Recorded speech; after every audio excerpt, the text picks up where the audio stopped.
As we continue our work around Cherry Creek Golf Club, beautiful golf course, and I call these kind of days Mr. Rogers days.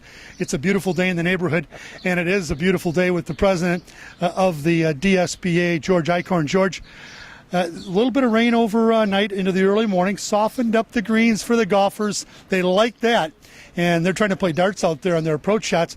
But when you approach an event like this is the 28th annual DSBA, Detroit Sports Broadcasters Association Celebrity Golf Event. What are some of the goals that you and your organization have with an event like this? Well, we set our stakes very high, Tom. We want to raise well over $10,000 or greater. We are fortunate because we do have a presenting sponsor, Farm Bureau Insurance. And the good folks at Farm Bureau have a keen interest in seeing that the students and the future broadcasters of tomorrow have an opportunity, as you know, with your foundation and with the Detroit Sports Broadcasters to raise money for helping these students out. So our lofty goal is, like about 15, 16, 17,000. I mean, anywhere we can, combined with the auction items today, silent and live auction items, and the contests going on the various par threes, we hope to raise the considerable amount of change. Well, and you mentioned my foundation. The foundation that George referred to was the Student Broadcast Foundation. Tom Lingle and Ken Kolb, the directors of that organization, and the wonderful marriage with the Detroit Sports Broadcasters Association, bringing some young people into the event this year. We have a lot of young people volunteering, high school students, and even a couple of kids that have graduated through the Student Broadcast Foundation coming back to help out. What's that mean to you and your organization? Oh, I can't tell you, Tom. It's wonderful. What a great partnership with you and Tom and Ken and all the students that are here today. This is fantastic with the broadcasting that's going on from the different high schools and from, as well as our friends at Specs Howard that are here, and they're in college, of course. But I think it's a great opportunity, and I just want to applaud you guys because being able to work with you as you have with Bill Harrington and Jim Ryan, our golf co-chairman, and setting this up with Vicki Foley, our president, I think this is wonderful. I'm so glad. It's unfortunate it's taken this many years, but that's okay. We're going forward now, and this is a great opportunity, like you said, for these aspiring broadcasters to do some work here at our charity event. And through the newly formed DSBA, Detroit Sports Broadcasters Association, Internet Radio Sports Network, we've had some live broadcasts already. The kids from the various high schools talking a little bit about the event itself, also talking about local sports as it pertains to our hometown Detroit professional teams. It's been a lot of fun. One of the neat things you mentioned a little bit ago, the money that is raised, some of the money goes to programs involving high schools from around the state whose students are aspiring sports broadcasters, sports writers. What a great gift that you share with these young people who want to live a dream of doing something they love, and that's sports. Exactly, and that was my background. I was into broadcasting from an early age and at Wayne State University, so I have a space in my heart, obviously, for this cause that you mentioned. When we first started the golf outing 8 years ago, it was all scholarship money, and that was great too. But then after a dozen or 20 years or so, I'm not sure how many, they said, gosh, there's so many deserving students, it was hard to just give money out to, say, 5 or 6. So wisely, the decision was made, 10, 12 years ago to start earmarking our money, our funds, our donations, charity funds that we raise to help the student broadcast programs. So then not just John and Sally at De La Salle High School, and that's not a good example because I know that they don't have women at De La Salle, but not just, 2 or 3 students benefit from it, Tom, but now we have a whole curriculum or a whole classroom or a whole program benefiting, whether it's a high school in Michigan or a small college. So we're very proud of that. I'm glad we went in that direction. And yes, we still do give 2 scholarships out to our friends at Specs Howard to help their student program as well. And Specs Howard, as George mentioned, they are here today, and great to see those students here from Montrose. One of the 3 students that are here helping with the various duties around the course is a young lady, Capri Chenard, who is going to Specs Howard. So it's great to see those students have opportunities, some of which are provided by the DSBA. Speaking of proud, though, you used that word just a moment ago. When we do the Wayback Machine, turn things back to 1948, Ty Tyson, one of the great sportscasters. I mean, Tigers are lucky between Ty Tyson and the great Ernie Harwell and our other announcers now. what a great legacy of broadcasting. Oh, yeah. I got to believe Ty Tyson would be thrilled with the evolution of the DSBA and what it's doing for kids and future sportscasters and sports writers. Yeah, I agree with you 100%, Tom. Ty Tyson, our founder and our president in perpetuity, which means he lives and dies with that title of our president. Ty Tyson in 1948 founded this organization, and really he founded it because of that second-class treatment that these broadcasters were receiving at Old Briggs Stadium and around the other arenas, at Olympia Stadium and where the Lions were playing. And, so what happened was these sports writers, and God bless them, they're all good men, at the time only men, but they had some hard line rules, and they kind of shoved the sports broadcasters out into the corner of the press box, or maybe shoved them aside entirely in the locker room. So it was with that spirit that Ty Tyson founded this organization, fighting for a cause, fighting for equality, fighting for the rights of broadcasters, radio and television. Of course, there was only radio at the time. But we are thankful for him, and then his legacy that he passed on through the generations. Guys like Van Patrick and Ernie Harwell and Ray Lane and Paul Carey and John Fountain, and the list goes on and on and on. But all these great broadcasters, Dave Dials, Bill Fleming, Larry Adderley, Chris McClure, and, then they carried on that legacy, those great broadcasters. So I'm glad you brought that up, because we owe it all, really, to Mr. Ty Tyson, voice of the Tigers, and the first announcer for U of M football, too, by the way. And speaking of that, the new announcer for U of M football, Jim Branstad, are a part of today's festivities. And it's just an exciting day. But Will Tiemann from Michigan State will be here a little bit later. We hope to visit with him. But right now, I want to say thanks to George Eichhorn for visiting with us. We appreciate Thank you, that. Tom. Good having you. Hey, you betcha. With George Eichhorn, I'm Tom Skinner. This is the DSBA 2014 Celebrity Golf Event from Cherry Creek Golf Club.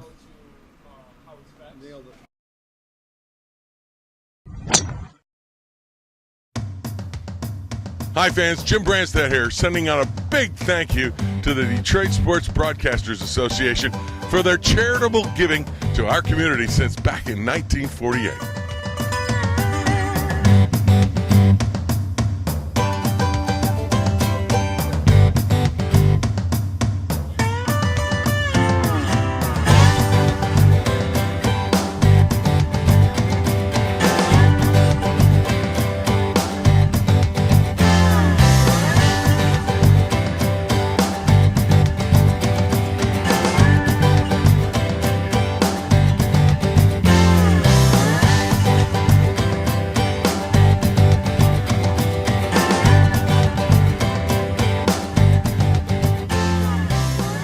Hi fans, this is Brad Galley from Channel 7 Sports here saying thank you to the Detroit Sports Broadcasting Association for their charitable giving since 1948.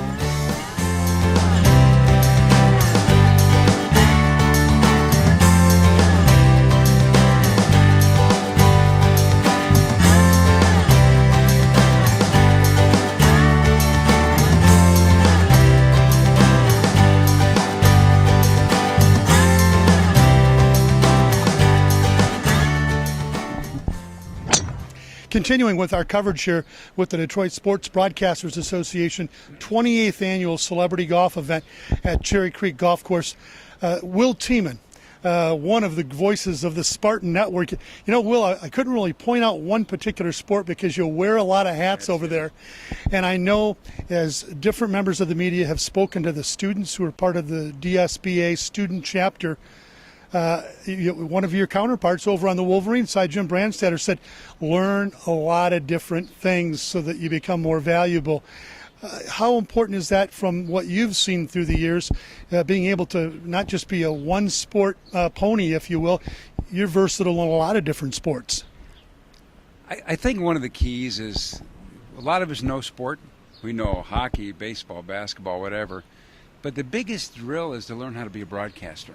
And so as you look through, like Brandy talking about his path, the lucky guys start somewhere, and you get to read the Farm Report, and you do some news, and you spin some tunes, and what happens through all that, and then you get to work with some really quality people, and you see a little good idea here and a good idea there, and you make it all come together. But at the end of it, the foundation has got to be, you got to learn to broadcast. And once you learn to broadcast, then the rest gets kind of easy. One of the things, just playing into what you've just described, Will, the Student Broadcast Foundation, we have members who are now part of the student side of the Detroit Sports Broadcasters Association. We have tried to open their eyes to that very theme, learn a lot of different things, the technical side, the on-air side, the play-by-play side, and create an extra value. I know Blake Froling, who's kind of one of our graduates out of Brother Rice High School, but he's been part of the Detroit Sports Broadcasters Association. As a freshman at Michigan State, he became kind of a colleague in that fraternity of broadcasters at MSU. What's that been like to work with another one of these young guys who has aspirations for our jobs? Well, with Blake and a lot of people like him, we do two things at Michigan State. If we have an intern person, we don't ask them to go get us coffee and water. They actually do something, and we screen them. And the other thing is, I only want to hang out with people that love it. They just love it. And they can't get enough of it, and they're driven to be better. And the neat thing about Blake, we started him off with, okay, we're going to start with this.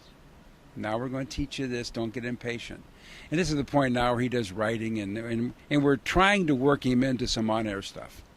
And as a young person, he's still got he's part of the present relative to your broadcast crew, but he's also part of your future with a lot of good years in front of him as a student at Michigan State. Well, he's a sophomore, and he's pretty bright now. And so it's interesting.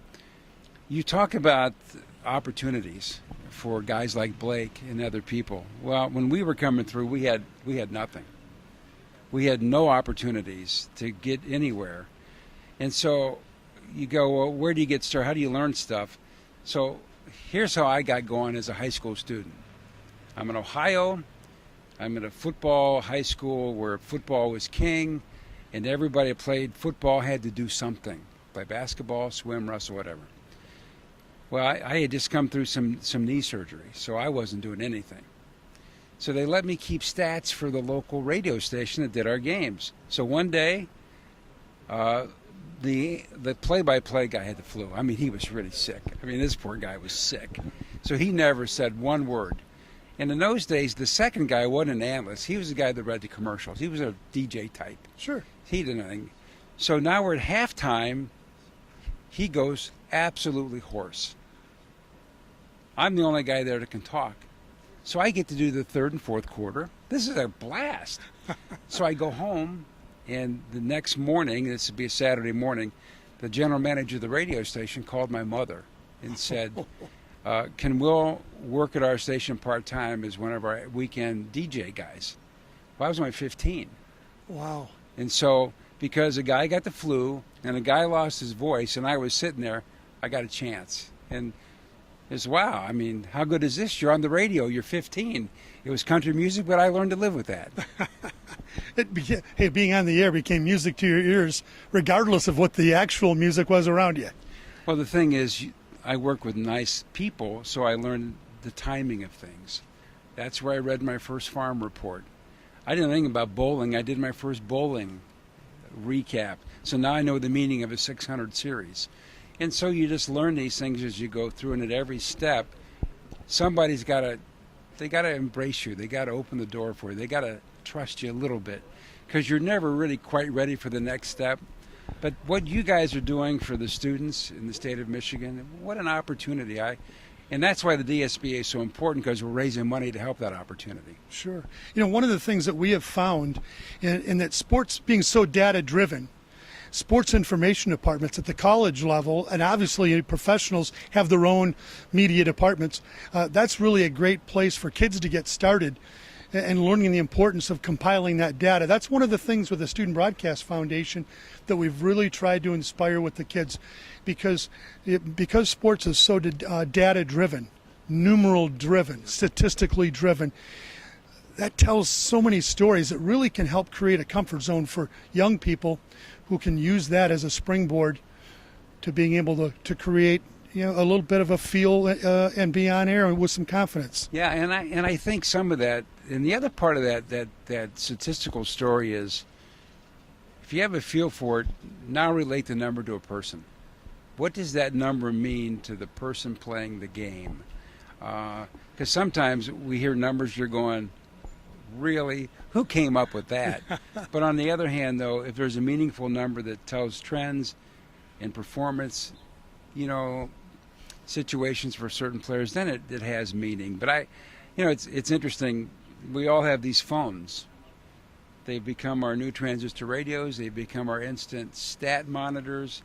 And so the opportunities just to fill up these kind of things is helping create jobs. Well, we'll try to wrap this up a little bit, but with the theme of putting a name with numbers. 28 years, the Detroit Sports Broadcasters Association has put this event on, raising money for scholarships for aspiring broadcasters, donating money to school programs. That's one number, 28. Then the number 48, 1948 comes into play when the name Ty Tyson was common throughout the state of Michigan. Detroit Tigers announcer. He created the DSBA, the Detroit Sports Broadcasters Association.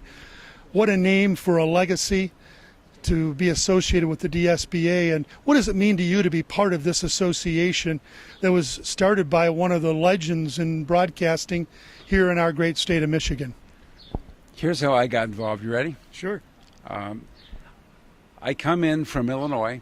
I'm going to work at Michigan State, so there's a lot I don't know. And I run into this guy, Jim Brandstetter. He goes, Will, you're going to join this thing and you're going to like it. Okay, I'm in, Jim, I'm in. And so then I began to learn the history of things. And so for anybody watching this and any young aspiring broadcaster, take time to learn the history. Take time to learn what Ty Tyson really did to create framework so all of us can do what we do today. Take that moment, because that history tells you where we've been and where we're going. And so as I learned the history of guys like Ty Tyson and others, this is one of the best moves I've ever made. What a fun fraternity, a fraternity that continues to enrich our lives as broadcasters and as writers. And we hope that we can enrich the experience that fans get from our games we broadcast, that they listen to and they watch. And I know that whenever I listen to Will Tiemann, I'm learning a little bit more about Spartan sports. So whatever that sport is that you're broadcasting, Will. Well, thank you very much. And hopefully the greatest thing about being an announcer, you're great if your team is good. And so far our teams have been pretty good. You bet. Well, with Will Tiemann, Tom Skinner here as we continue our coverage with the 28th Annual Detroit Sports Broadcasters Association Celebrity Golf Event from Cherry Creek Golf Club.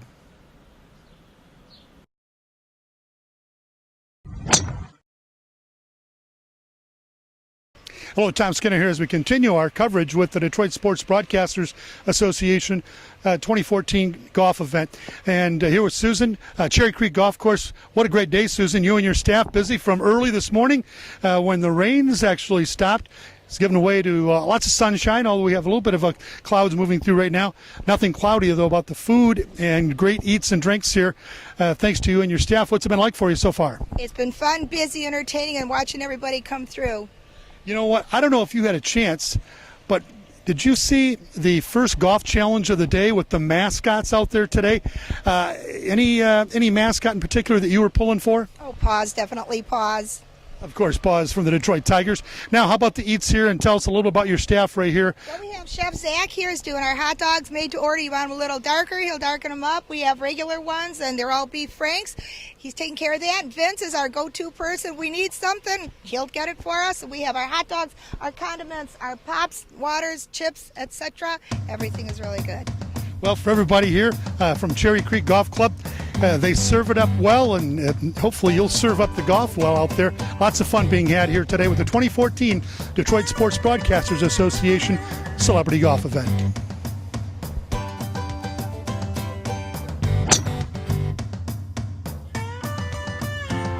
Hi fans, Chris Jarrett and Shawn Bednard from Davison Channel 191 sending out a big thank you to the Detroit Sports Broadcasters Association for their charitable giving to our community since 1948.